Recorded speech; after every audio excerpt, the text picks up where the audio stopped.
I co-manage the current planning department, and I will be presenting the airport overlay district changes that we're proposing. The format of this meeting is going to be that I will do a presentation. I will share my screen and bring up a PowerPoint presentation, and then I will open it up for questions. In order to get your questions answered, I do ask, since we have we have a lot of different people participating in this call, that you would type your question into the chat window and send it to everybody. And then at the end, I will go through those questions and try to get you answers.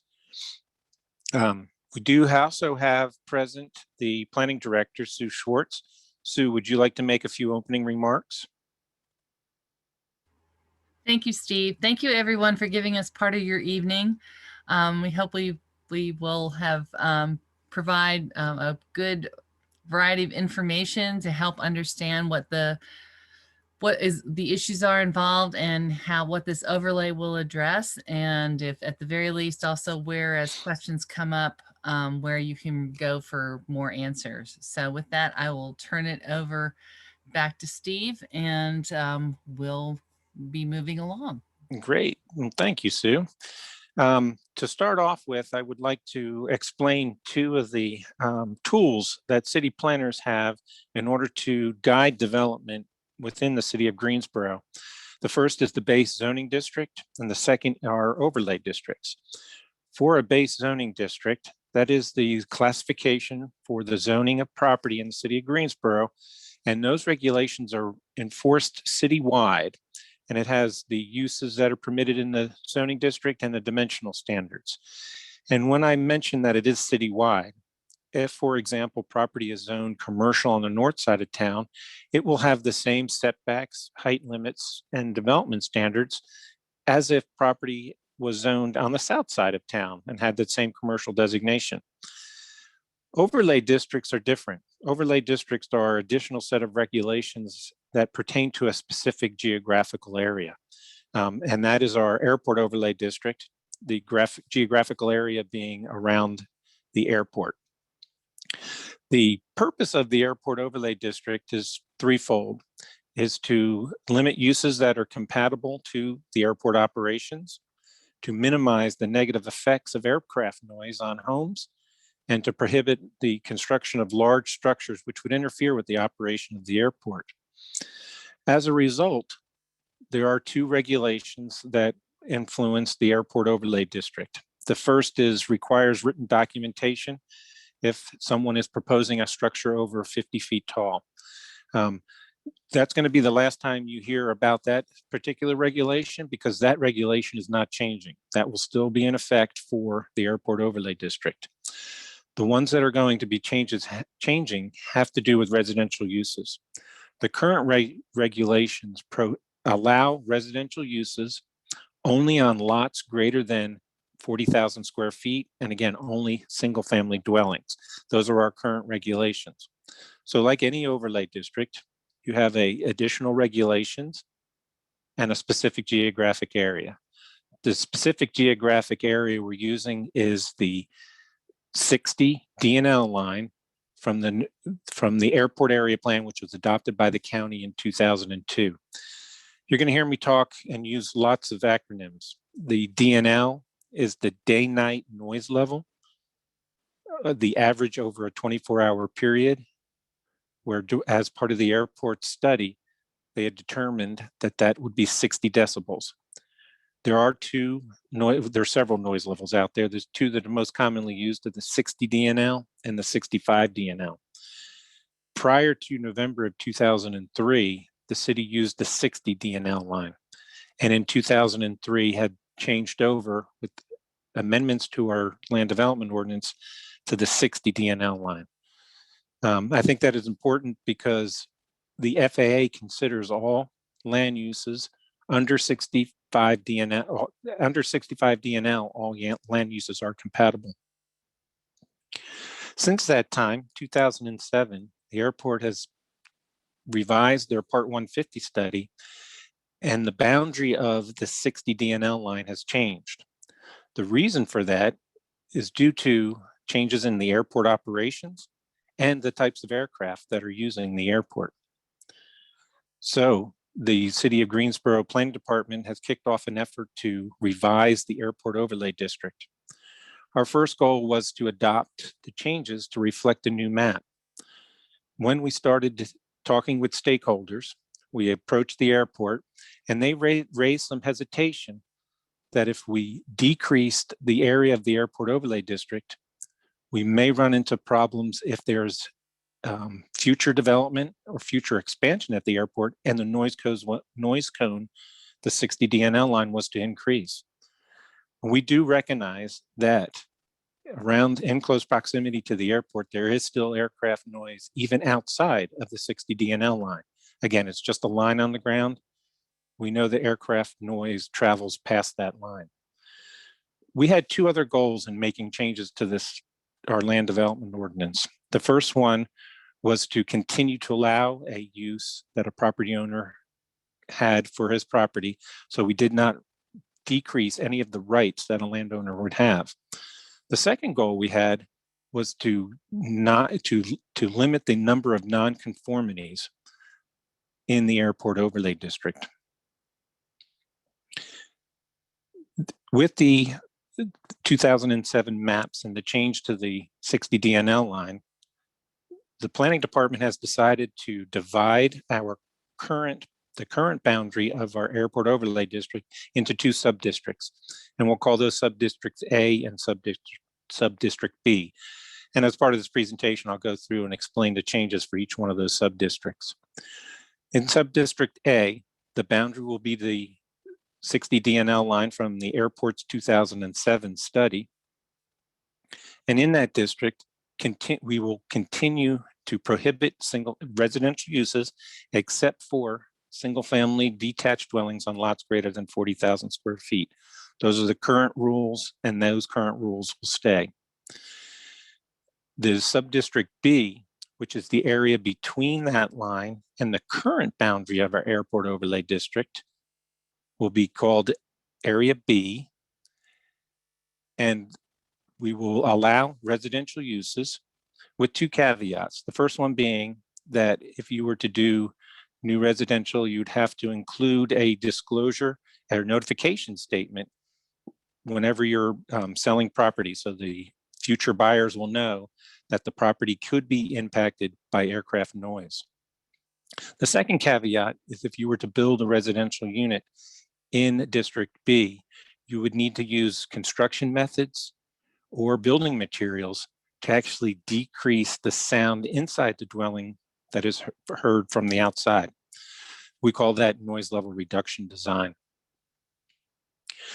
The land development ordinance does also contain, and it currently contains, provisions if a parcel is split by the Airport Overlay District. Those split provisions will stay in the ordinance, except there are two conditions on those. One is that the line cannot move more than 600 feet, and then the line could not encroach into Area A.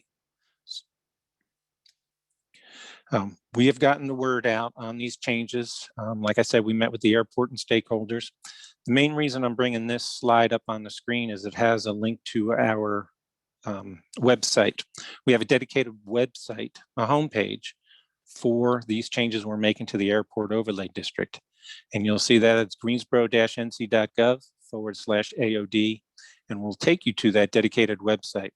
And I wanted to bring that to your attention because in the right-hand side, about midway down, I have a hyperlink to an interactive map.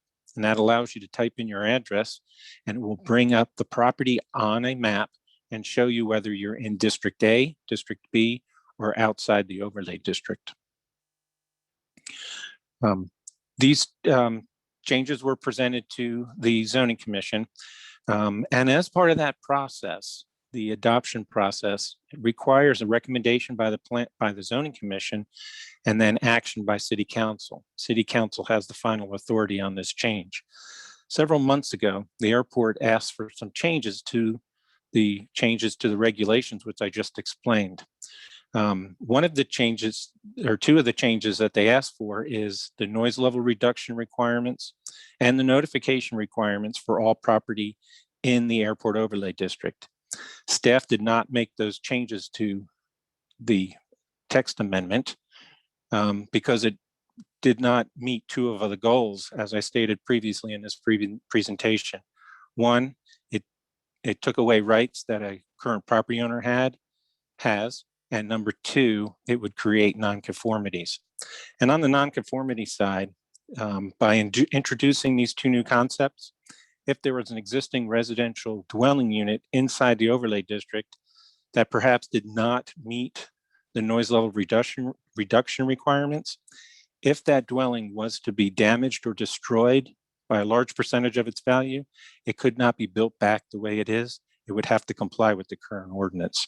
So that's why we did not incorporate those two requirements into the text changes that we are making.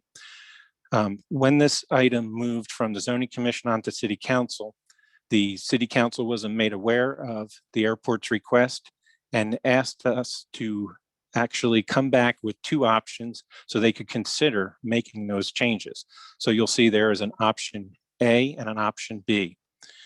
To summarize the two options, option A, the presentation that I just went through, will continue to allow single-family dwellings on lots greater than 40,000 square feet, and then open up area B for other types of residential uses with the noise level reduction requirements and the notification requirements. As we present these to the zoning commission and city council moving forward, we will also include an option B, which will have in area A, which will allow single family dwellings on lots greater than 40,000 square feet and include the requirement for notification and noise level reduction. And in area B, will allow all residential uses with the notification and noise level reduction requirements.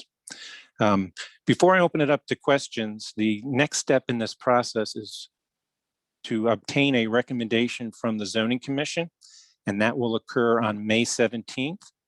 And then, like I said, city council has the final approval authority, and at their meeting on June 15th, they will have four options. They can either vote not to make a change, they can vote to adopt option A, they can vote to adopt option B, or they can even continue the item, ask staff to make changes to the ordinance, and then bring it back for reconsideration. That concludes the presentation. I'm now open it up for questions. I will stop sharing my screen and look at the chat window. Allison is also helping us out tonight. Allison, do you see any questions in the chat window? I do not. I do not either. Sue, as folks are formulating their questions and typing them into the chat window, do you want to do any summary comments or wrap up?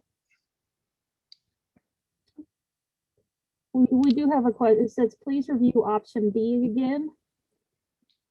Okay, I can do that. I'm going to bring up a graphic to help me with that.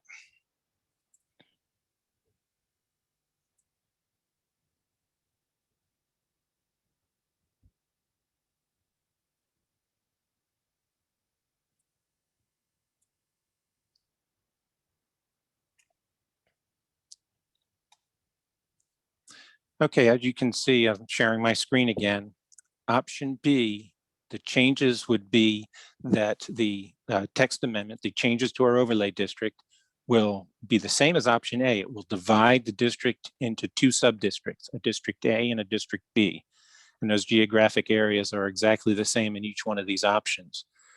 In option B, the regulations are written so that in area A, if you were to create a new lot and build a single family dwelling on a lot, you can only do it on a lot greater than 40,000 square feet. And you would have to do, you'd have the notification requirement. So you'd have to let future buyers know, and you'd have the noise level reduction requirement. So you would have to, if you were to build a home, you would need to use design materials and construction methods to reduce the noise heard inside the dwelling from the outside by a minimum of 30 decibels.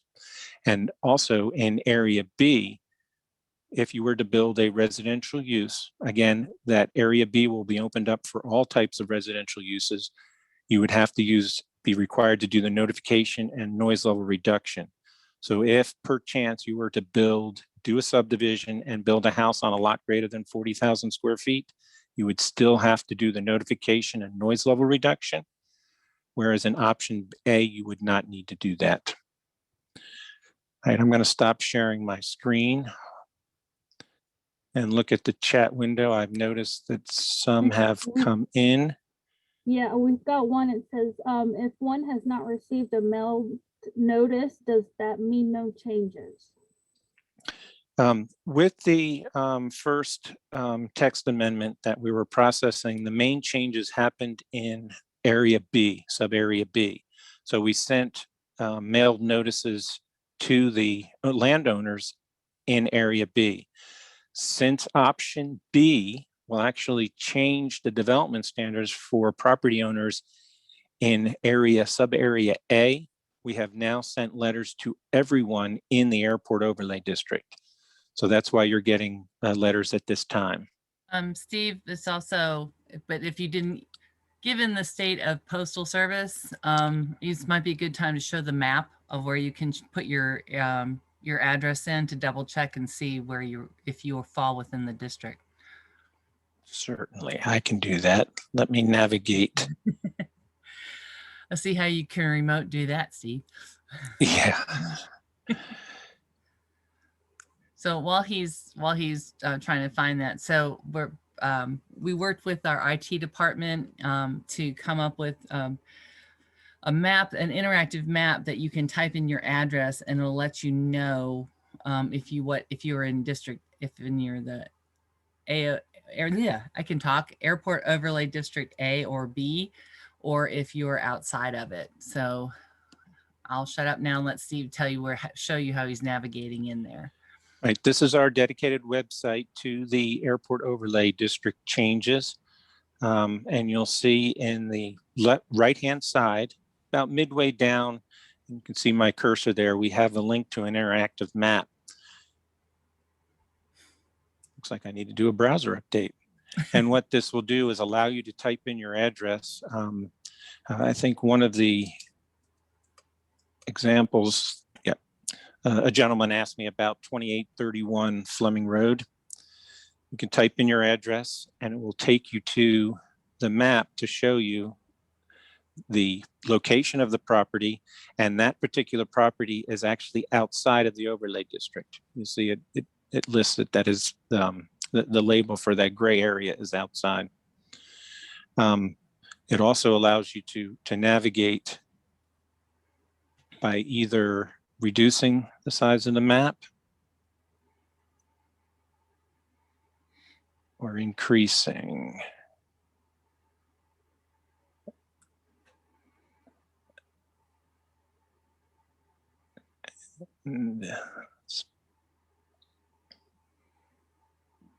Allison, it looks like I may have lost. No, go south. Yeah, you're too. Oh, there it is. Yep. Yeah. Yeah. And here's the map.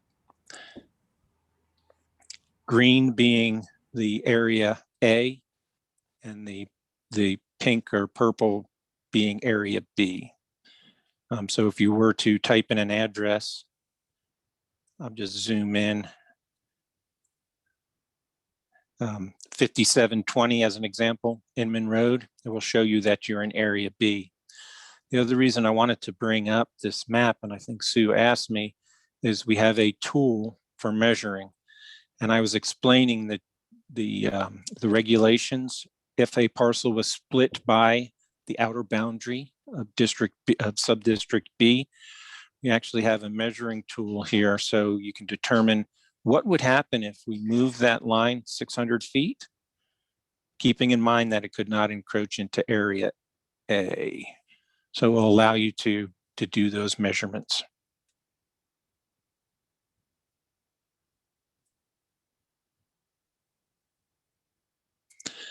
All right, I'm going to check the chat window again. We have another one that says, let's see, what would option A mean for folks who currently live on Horsepin Creek? What would option B mean? Same question for folks who might want to move to these areas. Right, under option A, Horsepen Creek would be in area B.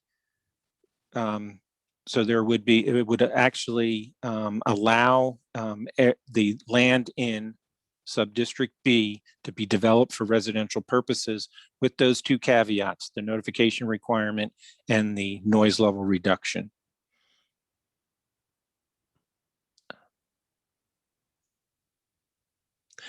We have a question here. I have a semi-related question. Is there a limit on when planes can fly over the evening period? I recall before FedEx arrived, there are some prohibitions discussed regarding hours. The changes to our airport overlay district only have to do with the development regulations inside the airport overlay district. And again, these regulations are in addition to those required for the base zoning district. The changes, the airport overlay district and changes to the airport overlay district have no impact on the airport operations, the future expansion of the airport, or property acquisition that the airport is undertaking. Okay, and first off, when did the letters go out is one of the questions. The letters went out in the mail approximately 2 weeks ago.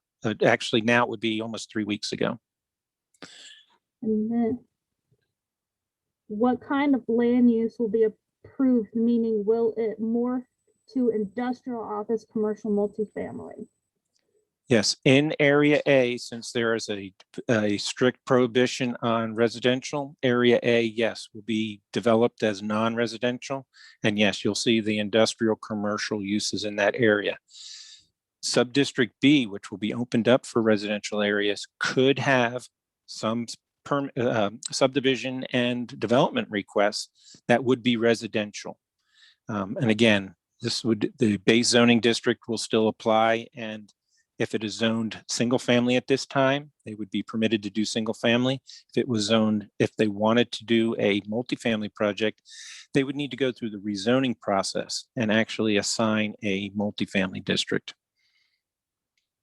We have what type of industrial? Right, that's going to depend on the base zoning district. We have 2 industrial zoning districts in our land development ordinance, a light industrial and a heavy industrial. Your light industrial uses typically would be your office warehouses. Let's see, how do citizens address the airport authority, which seems to operate with no accountability to the public authority? Right.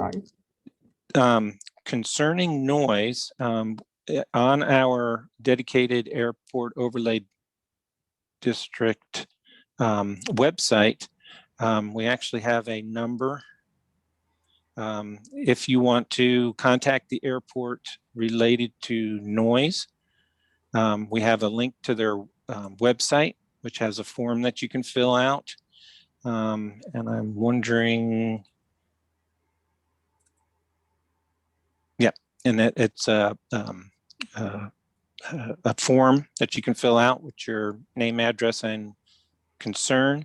And when you submit it, will go to the airport authority. So you can contact the airport with concerns or complaints about noise or the airport operations aircraft.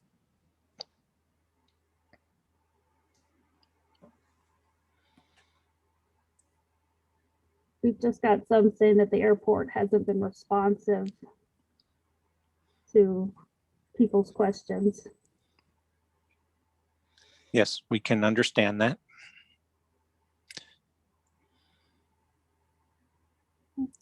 Are there still active land buyouts going on? And if so, where do we find out which property would be affected? If that has to do with the airport's expansion and purchasing property, you would need to contact the airport. Again, this airport overlay district is only development standards and how property will be developed in proximity to the airport. Again, with the noise, the airport operations, and their acquisition, you would need to contact the airport.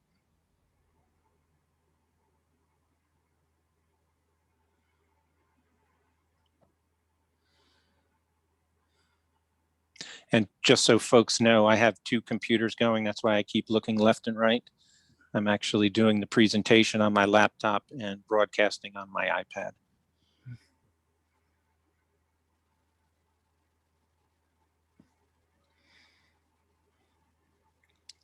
Okay, does city council ever coordinate with PTF, with the airport?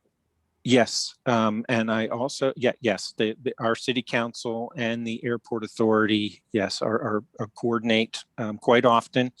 As a matter of fact, I believe one of the council members actually sits on the authority, the board. I would say this is an example of us coordinating with PTI, we and the airport authority. We work together to figure out how do we adjust the noise, what they're called the noise cones, these districts, with the new information. So this is something that we are in each other's, talk to each other quite a bit regarding development and other things. And I guess one thing I'm concerned we might not have put on about the industrial. If you look on the city's zoning map and it shows where all the industrial parcels are, you see it's really tightly kind of clustered around the airport already.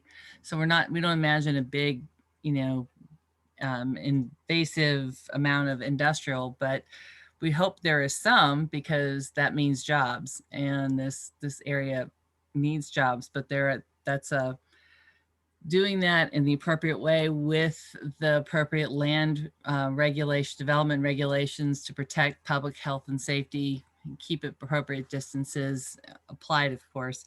But I hope that answers the question a little bit better about about industrial land. We also have a question out there on how to contact the airport's board. I think the best thing to do would be to call the airport's main number, and they can get you in contact with the staff liaison for that board. Miss Whitfield, I see your question about the city council liaison. We will get you that information. I don't know off the top of my head, but we'll find out and post that to everyone. So I saw a suggestion about the recording of the meeting posted on Nextdoor. I will tell you, we will be glad to post the link to the website where you can look at where the recording is. We have discovered that the recordings take up a lot of space, and it makes it very difficult to download or to put to send out to folks, or to put it in a non-supported server. So, but we will be glad to get you the link, and we'll check and see. We have a liaison in the communications department to see if they can help us get that put together. Yes, and we do have a link on that web page that I have been making reference to get to the City of Greensboro's YouTube page, and it has available the not the recording of this meeting, but the recording of Tuesday night's meeting, which presented the same information. It may have different questions. You might find it find helpful. Okay. So yes, got that. Whether it's Mr. or Mrs. Williams, we got that information. We'll be glad to make sure we get that information out. So I think the most important thing is take the time and post these questions and answers. We'll be glad to. So part of what we hope, we've shown you where to find information relatively easily on our website, so you can take some time to digest it. You obviously have Steve Galante's email address, because that's how you got on this Zoom call. And so you can contact Steve with questions you may have about this district, or about these proposed regulations, or the public hearing process. Or you see something out in terms of land use wise, you're like, what is that? Please let us, we answer those questions all the time. So please let us know. I don't see anything else. I really appreciate everyone taking the time to come and find out more and get good information and contacts. Steve, am I missing any questions? No, I think that's it. I'll go to the bottom. Oh, excuse me. Oh, bless you. Pollen, yes, it's awesome. I know that's not what this Zoom call is about, but that's what I'm dealing with. Okay, everyone. Well, with that, again, you know where to find information. We have contact information for questions. The zoning commission meeting is in roughly a month. 17, what's the Zoning commission meeting is May 17th? I lost my cursor.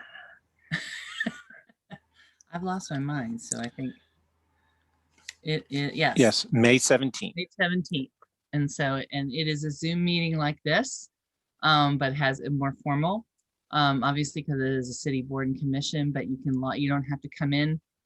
The date, I see the date is May 17th, and those meetings start at 5:30. Yep. Okay, thank you, everyone. I hope you enjoyed the rest of your evening. Steve, good job. Allison, Right, good thank job. you. Yep, I want to thank everyone for participating. Great to see you. And we will be in touch again. And we will follow up with your requests. Thank you. Yep.